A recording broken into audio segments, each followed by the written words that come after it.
పూజామందిరంలా దీపం వెలుతురులో తెల్లవారుజామున భిక్షాటన చేసే పింగళ్లను సజీవంగా ఉంచారు.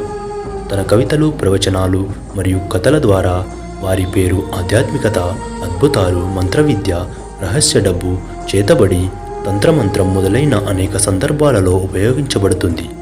ఆసక్తికరమైన విషయం ఏమిటంటే నీలావంతి చదివిన తర్వాత ఒక వ్యక్తి పిచ్చివాడని లేదా 6 నెలల్లో చనిపోతాడు లేదా మాంత్రికుడు అవుతాడని పుకార్లు చాలా సంవత్సరాలుగా కొనసాగుతున్నాయి. ఈ నీలావంతి సంపన్న కుటుంబానికి చెందిన ధనవంతుని కుమార్తె.